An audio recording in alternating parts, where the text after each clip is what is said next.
Ofrecemos disculpas si alguna vez le decimos la verdad. No fue nuestra intención. De nuevo en la mañana. Son las 8:24. Continuamos de nuevo en la mañana, transmitiendo por onda la superestación. Nuestro primer invitado del 2017. Y yo quiero que él comprenda la responsabilidad que esto implica, porque la calidad de esta entrevista marca la expectativa que pueda tener nuestra audiencia para lo que queda de año. Bienvenido, Luis Vicente León. Oye, sí, espero que la expectativa de este programa no dependa de mí, porque se puede poner como la del país. ¿Cómo está, Luis Vicente? ¡Feliz año! Bien, vale, chévere. Encantadísimo de estar aquí. Además, habrá un honor abrir el programa a ustedes en el 2017. Muchas gracias. Oye, lo primero que te quiero preguntar, porque tuve la oportunidad de ver esta fotografía que, si mal no recuerdo, puso Laureano Márquez en Instagram, donde apareces tú sentado en esta procesión de la Divina Pastora en Barquisimeto, en una silla de ruedas con una pierna, la derecha, la pierna derecha, fracturada. ¿Qué te pasó? Sí, bueno, mira, no está fracturada, es un desgarre muscular. Y fue que mi esposa me atropelló. Ella dice, ella dice, no, bueno, perfecto, está bien. Muy bien, todo va bien. Ella dice que fue accidental. Yo tengo unas dudas bien justificadas. Pero ¿tú no crees que esta sea una señal de que estás viajando demasiado, Luis Vicente? O sea, que te necesitan en casa. Bueno, ya que no te quieres quedar en la casa, yo te piso para que te quede. Sí, bueno, puede ser, sobre todo cuando veo a mis hijos que también le estaban dando a la otra. Puede ser que sea un mensaje. Mira, pero ¿te comportaste como un hombrecito y aguantaste el dolor o empezaste a pegar gritos como loco? ¡Una ambulancia, Dios mío, no lo soporto! No, duro. Luis tiene su anécdota. Quiero contarte que Luis tiene su anécdota también de invento, de salto, y además hay un video donde sale saltando de una forma totalmente torpe. Horrible. Y se Pero fractura. Yo lloro como una Magdalena. Y Yo lloro como una lloró. Magdalena y pataleo y me... Sí, le fracturó. Mira, Luis, vamos a lo que vinimos. Vamos a lo que vinimos. Bueno, ok. Ok, vamos a entrar en materia. ¿Quiénes crees tú que sean los ganadores del Oscar este año? No, bueno. No, mira, bueno, Tengo que hacer ok, una- vamos. Maduro, Nicolás Maduro. Óyeme, Vale, ayer Nicolás ese es Maduro, el Nobel. en esta... el premio Nobel. Ese es Exacto. el Nobel. Mira, bueno, ayer se dio esta locución desde el Tribunal Supremo de Justicia, una cosa que en mi caso, ya tú me harás tu opinión, tu punto de vista, me produjo de verdad una náusea profunda. O sea, comenzar el año viendo la manera en que el gobierno nacional insiste en hacer saber a los venezolanos que desconoce por completo la existencia de la Constitución, que no tiene la menor intención de corregir esta forma en que se han burlado del país con el tema del billete de A100, generando aquel caos en diciembre, trasladando la cuestión luego insólitamente y poniendo a prueba nuestra capacidad de aguante a los primeros días de enero. Luego, al constatar que nuestra capacidad de aguante como que dura un poco más, la pasan para el 20 de enero. Y ayer finalmente el gobierno dice, no chicos, esta gente de verdad lo que está tomando es una suerte de té verde peche que los tiene a todos embobados, y yo puedo darme el lujo de decirles en su cara y en cadena nacional que la cosa va para el 20 de febrero. ¿Cuál es tu diagnóstico del estado de nuestra sociedad, de los venezolanos a la fecha de hoy? Sí, mira, la mayoría de las investigaciones que se han realizado, digamos, entre diciembre e incluso los primeros días de enero, son estudios cualitativos tratando de entender cuál es el sentimiento de la población, que espera, qué quiere hacer con su vida y con el país. Y cuando tú exploras, te vas a conseguir que evidentemente la crisis, tanto económica como política de Venezuela, genera muchos sentimientos en el venezolano que son sentimientos negativos. Estamos hablando de que los primeros 15 sentimientos que reporta el venezolano son malos: tristeza, frustración, angustia, miedo, rabia. Y ese orden que acabo de decir es un orden para nosotros muy importante. Primero, todos esos 5 primeros que acabo de mencionar son evidentemente negativos. Pero hay sentimientos que se llaman sentimientos activos y sentimientos pasivos. Los sentimientos negativos, pasivos, son, digamos, el peor de todos los componentes en una sociedad. Porque te sientes mal cuando sientes miedo, te sientes mal cuando sientes frustración, angustia, rechazo, etc. Pero esos sentimientos son sentimientos que te paralizan. no son sentimientos que te activan.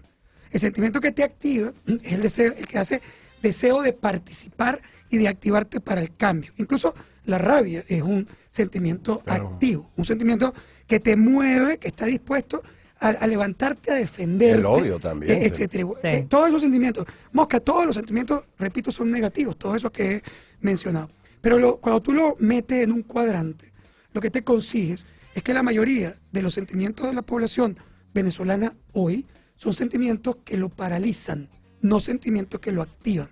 Son sentimientos como ya casi de abandono, donde la respuesta es más o menos, me voy, es decir, no quiero estar aquí, no sé qué hacer, no encuentro a nadie que me organice, que me diga de alguna manera cuál es la acción concreta que yo debo tomar para provocar ese cambio. Entonces, simplemente hay una tendencia importante a la anomia, una tendencia importante a sentir que, bueno, que ya o me acostumbro o busco alternativas para eventualmente resolver mi problema Desidia, individual. pues. Es desidia. Y eso hace mucho más complicadas las soluciones grupales, que son las únicas soluciones relevantes a un problema en el cual una parte de la población se siente de alguna manera violentado en sus derechos. Sí. Entonces, eso explica un tema que para mí es muy importante, que es que cuando tú describes el país está en situación muy negativa. Estamos hablando de que, como decía mi artículo de ayer, engrosamos de una manera brutal el libro Guinness, pero en negativo. Nosotros batimos por cuarta vez consecutiva el récord de inflación en el mundo. Nunca habíamos tenido una inflación así nosotros, pero en este momento no hay nadie que tenga una inflación similar a la inflación venezolana. Y no solo es la más alta del mundo, sino que es 15 veces más alta que la del subcampeón africano que nos sigue. Imagínate. Y 15 veces más alta en un mundo donde la inflación prácticamente no existe. Es decir, una enfermedad ya pues casi erradicada. Entonces, cuando tú ves esa inflación y la mezclas con un problema importantísimo de caída en la producción y en las importaciones, que por supuesto generan un problema de desabastecimiento severo en el país, tú entiendes por qué se ha hecho cotidiano la cola para comprar comida, o por qué se hace cotidiano que tú tengas que poner en tus redes sociales, oye, la medicina que necesita alguien de tu familia o tú mismo para poder resolver el problema. Y los médicos se han convertido en, bueno, digamos, los pobres tienen que hacer maromas para ponerte en el récipe los 10 nombres de las medicinas que eventualmente puedes conseguir, y si no, medicinas alternativas, o rezos a la Divina Pastora, o en la mezquita, o en la sinagoga, o ramazos. O sí, tú Bueno, o a ver- llevar a tu esposa al psiquiatra para que intente no llevarte por delante cuando esté frente al Claro, mar. Exactamente. de otra manera. Esa sería una buena decisión. Pero en el medio de esto, cuando tú paseas por el país, vas a conseguir un país muy complicado en una de lo que podríamos considerar la peor crisis que vive Venezuela fuera de una guerra. Pero hay una confusión en eso. ¿Cuál es la confusión?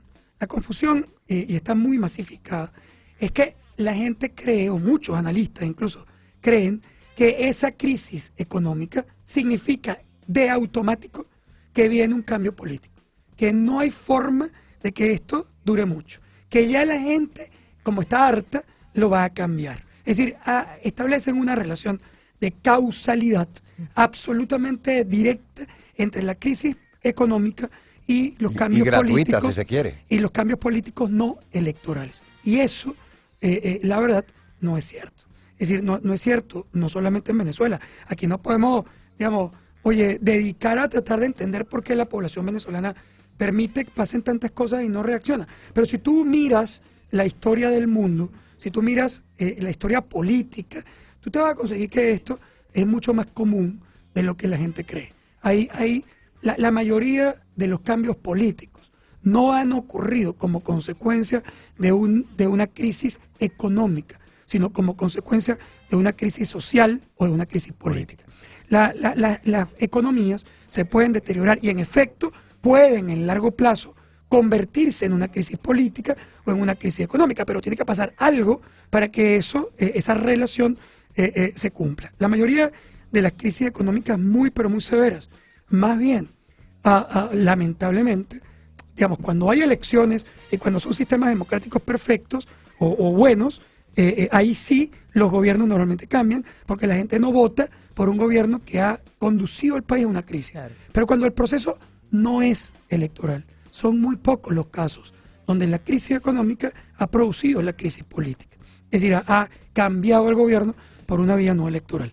Es muy, pero muy poco. Quizás podemos conocer experiencias como de la Rúa en Argentina, donde ese evento sí ocurrió, pero la mayoría de los casos no es así. Y lo puedes ver en la historia, incluso, por ejemplo, la misma Unión Soviética o China, donde murieron millones de personas de hambre. No me refiero a la batalla política de las revoluciones, sino que la revolución condujo al hambre masivo, donde hubo más de 50 millones de personas muertas. O tú te puedes ubicar en Cuba de los 80, donde el desarrollo, por ejemplo, de estos médicos cubanos que operan los ojos, no es porque hicieron una gran investigación sobre el tema de los ojos, sino que se pasaba hambre en Cuba en los años 80 y se producía avitaminosis. Y la avitaminosis tenía como consecuencia unos problemas críticos en la vista. Entonces los médicos cubanos operaban mucho más vista que lo que podía operar cualquier médico en el mundo, porque eso no pasaba en ninguna parte. Y así te puedo dar muchos casos, Libia, etcétera, donde esas crisis económicas más bien se convirtieron en parte de la vida cotidiana de la población.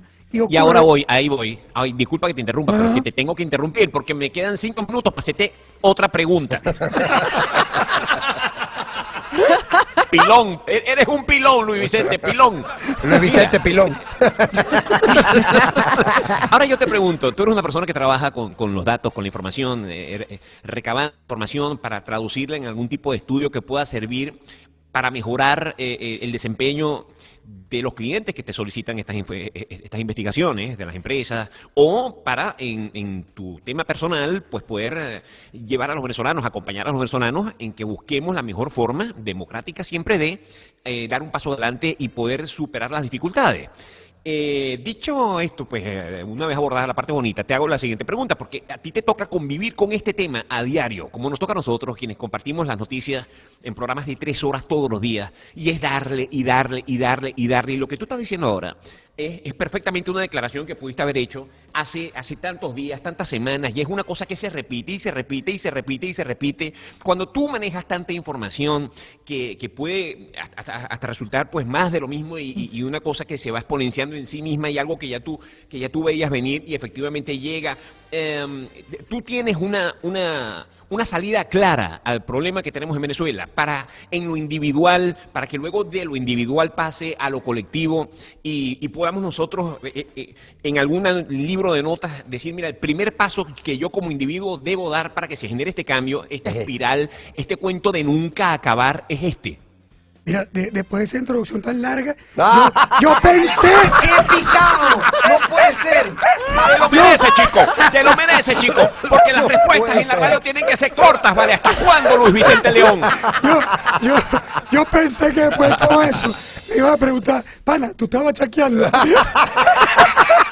Sí, bueno, vale, vamos a volver la pierna rota. Vamos a volver la pierna rota. Mira. No. Yo creo que la gran pregunta es qué hacer. Y la verdad es que no hay una respuesta de ninguna manera fácil. Es decir, porque cuando yo estoy viendo los focus groups, los grupos de enfoque de la gente discutiendo, y uno está como del otro lado, ¿sabes? Oye, la gente no hace nada, o los líderes no participan, o la gente se deja. Y cuando tú oyes a la gente en esas reuniones, de expresarte su angustia, o su miedo, su frustración, y decirte, ok, pero después de todo esto, ¿qué hago? Es decir, ¿qué es lo que hago? Y cuando empiezas tú a tratar de pensar, oye, ¿y qué le respondo? No sé, a Jubilacy en el barrio 5 de Julio en Petare, o a William, que te dice, ajá, ok, sí, yo estoy dispuesto, ¿qué hago? Es decir, y empieza entonces a complicarse la cosa, porque no es simple, no hay una solución única. Es decir, cuando tú oyes, por ejemplo, las propuestas de los más radicales, que te dicen, no, hay que salir a la calle a una lucha hasta el final, hay que sacar al gobierno por la fuerza de Miraflores, tú los oyes Y entonces te tienes que hacer unas cuantas preguntas, como por ejemplo, epa, ¿y con qué? Es decir, tú estás hablando de un pueblo desarmado, etcétera, sin organización y sin liderazgo, versus una fuerza que tiene instituciones, armas, plata, poder, relación militar, etcétera. Y que obviamente esa lucha podría ser una lucha muy compleja en el futuro si tuvieras toda una población levantada, pero en la práctica los procesos pueden durar mucho tiempo y ser infinitamente costosos desde el punto de vista social. Cuando te dicen, mira, vamos a una marcha épica hasta Miraflores, entonces tú dices, ok, suponiendo que pasaste la primera barricada en Chacaíto, suponiendo que pasaste la segunda barricada, porque además cuando lo anuncias, el otro se va a defender. Claro. Y se va a defender poniendo todo lo que tiene para defenderse.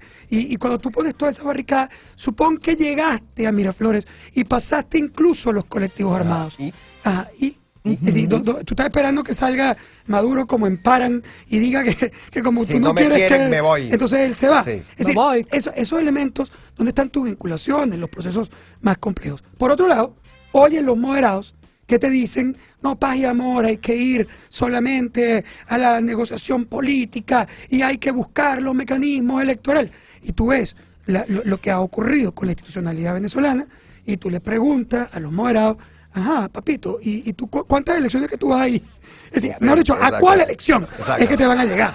Es decir, entonces tú entiendes que aquí el proceso es mucho más complejo y más difícil. Y que no es que hay un responsable, ni es que, oye, el director de la MUT o el no sé qué del partido es malo. No, es que es una lucha primero desigual, completamente desigual.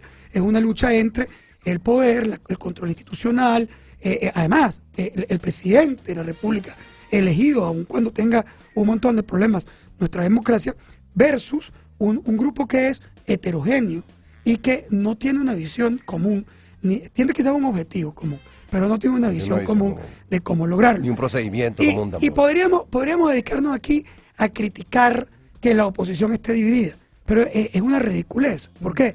Porque es normal que esté dividida. La oposición es un grupo heterogéneo de personas. ¿Y qué es la democracia? Sino un mecanismo para dirimir diferencias naturales en el ser humano. Por lo tanto, quizás el problema no es que haya división, el problema es que la oposición no tiene, y yo ahí arrancaría. Entonces, por mi propuesta, la oposición lo que tiene que tener no es consenso alrededor de sus opiniones, porque quien busca consensos en toda la población son los autócratas. Es decir, los demócratas no buscan consenso. El único consenso que se requiere en democracia es alrededor de las reglas de juego a través de las cuales vas a dirimir el disenso. ¿Cómo vas a tomar las decisiones? Y luego todos van a seguir la decisión que te gusta o no, porque ha sido tomada en función de esa regla de juego. Entonces, el primer elemento es el rescate de las reglas de juego en la oposición para poder combatir o buscar o luchar por un cambio democrático en Venezuela. Ese primer elemento no existe. El segundo elemento, me voy a la recomendación de vida, ya no la política, la de las personas individuales. La de las personas individuales es, primero que todo, participar, porque es muy fácil echarle la culpa a los demás de que no está pasando nada, de los políticos, los líderes, los partidos, la mesa de unidad. No, viejo, estos procesos de cambio severo en un país no se producen en una macromarcha, se producen en todos los espacios donde tú estás, se produce en la vida cotidiana. No es una gran marcha, que también probablemente la participación social será muy relevante, pero es en cada uno de los espacios donde estás tú, donde tú no permites que violenten tu derecho, donde tú defiendes el tuyo en individual, tanto como defiendes el global o el grupal o el democrático. Es decir, es en el colegio, es en tu trabajo, es en el hospital, es en el supermercado, es en el pueblo, es en la ciudad, es decir, es en todos lados. No es en una macromarcha, sino en un país que decide que quiere cambiar y que todos participan en la búsqueda de ese cambio. Probablemente hará falta el liderazgo que conduzca muchas cosas, pero más que el liderazgo, hace falta las personas que estén dispuestas a defender su microespacio, que entiende que ese granito de arena que tú haces, cuando tú no permites que violenten tu derecho individual, eso es mezclado en la mayoría lo que realmente se convierte en una dinámica de cambio. Mira, Luis Vicente, no me corrijas si no estoy en lo correcto. Escúchame esto. Uno puede hacer el intento de comprender de qué estamos hechos los venezolanos o cuál es nuestra situación actual en la forma en que se comportan quienes nos gobiernan. ¿A qué me refiero? Cuando uno escucha a un Diosdado Cabello constantemente amenazando y amenazando y amenazando y apretando los ojos y poniendo la peor cara de malo que sepa poner, y cuando uno escucha a un Nicolás Maduro que dice que se iría a las armas, que se lanzaría a la calle, y que esta lucha sería peor que la del Medio Oriente y que Venezuela va a arder en llamas si alguien toca su revolución. Uno está por pensar que esta gente debe tener un grupo de asesores que les hace entender que los venezolanos reaccionamos con miedo a este tipo de señalamientos. Eso es así, o sea, ¿por qué el gobierno insiste en el discurso amenazante, en esa cosa como que miren lo que les va a pasar si nos tocan? ¿Es que acaso en alguna radiografía que posee el gobierno, nosotros los venezolanos nos achicopalamos con este tipo de amenaza? Bueno, no se trata de los venezolanos, Luis. En las ciencias políticas, el miedo es uno de los factores fundamentales del poder. Es decir, cuando tú estudias toda la historia de la composición social, de la política, etcétera, el miedo ha formado parte fundamental de la consolidación del poder.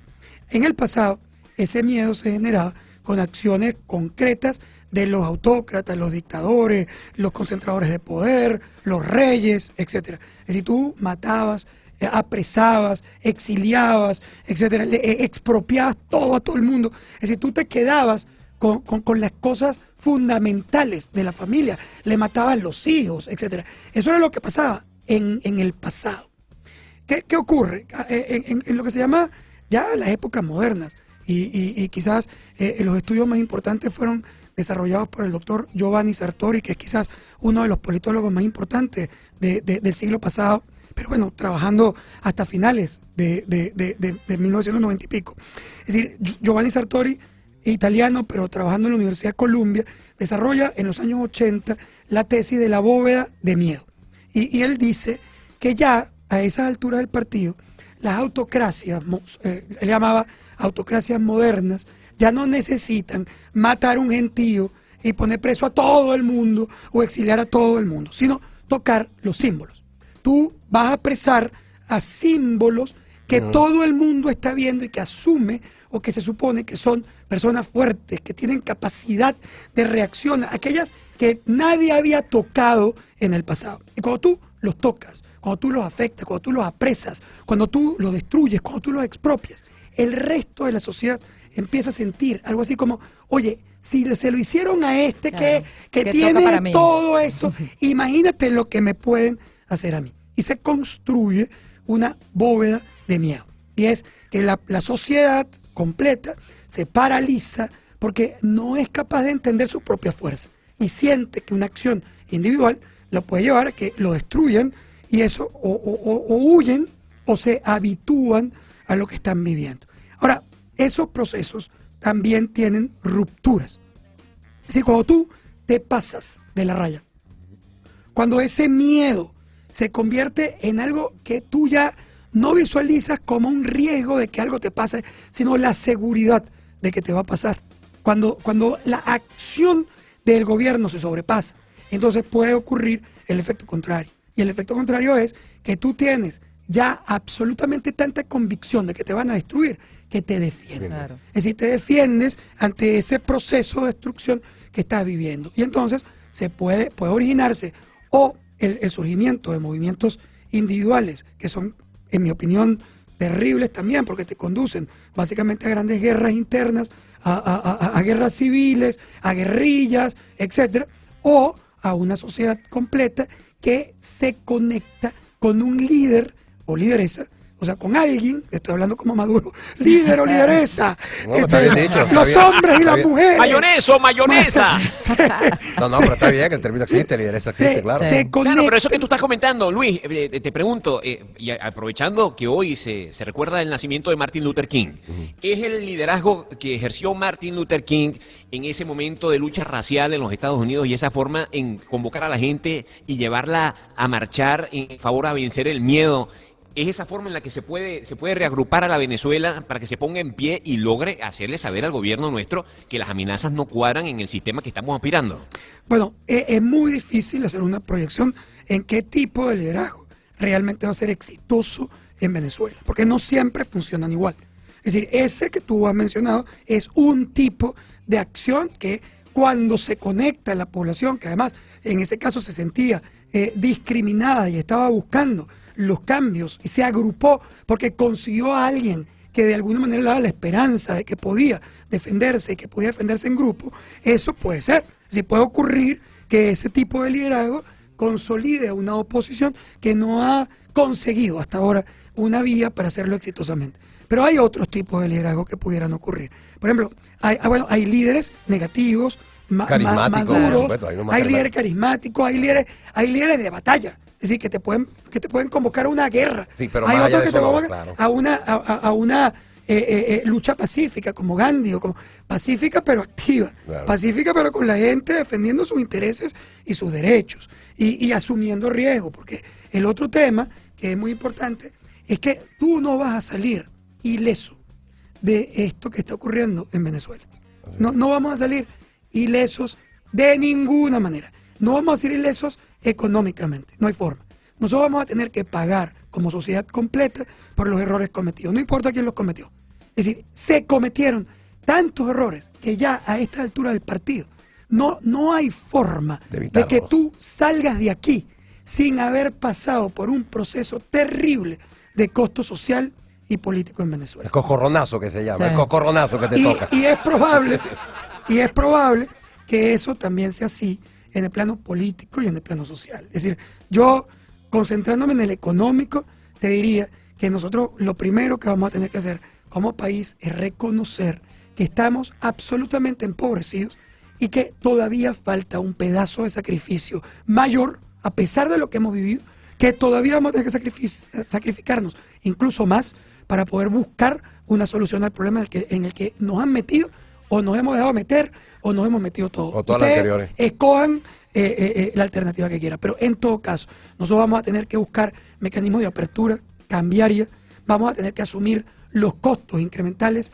vamos a tener que ver incrementos de precios muy superiores a lo que hemos visto hasta ahora, tenemos que entender que no vamos a poder comprar las cosas que antes habíamos comprado, que no es verdad que nosotros, cuando tú te planteas un país como Venezuela hace unos años, ni siquiera hace 2, 3, me estoy refiriendo hace 10, 15 años, y tú veías lo que nosotros podíamos comprar, y lo comparabas con lo que podían comprar la mayoría de las sociedades latinoamericanas. Tú en aquel momento te sentías privilegiado porque tú podías hacer muchas cosas que un colombiano, un boliviano, un peruano no podía hacer. Pues bien, déjeme decirle que todo eso que hiciste era consumir el patrimonio que debías haber utilizado para generar tu capacidad productiva, tu infraestructura. Ah, bueno, pero bien bonito. Y tú no vas a decir eso ahorita, chico. ¿Estás loco?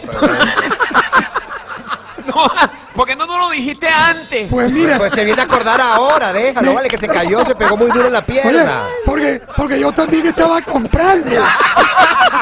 No tenía tiempo. Qué buena respuesta. Qué buena respuesta. Mira, muchas gracias por la alegría, Luis Vicente. Estamos fregados, pero... Mira, son las 8:53. Muchas gracias. Tú me invitaste con la pata quebrada. Eso es verdad. Muy bien, muy Oye, bien. la próxima vez, no, hombre, vale, ojo, chico, pero ¿qué es eso?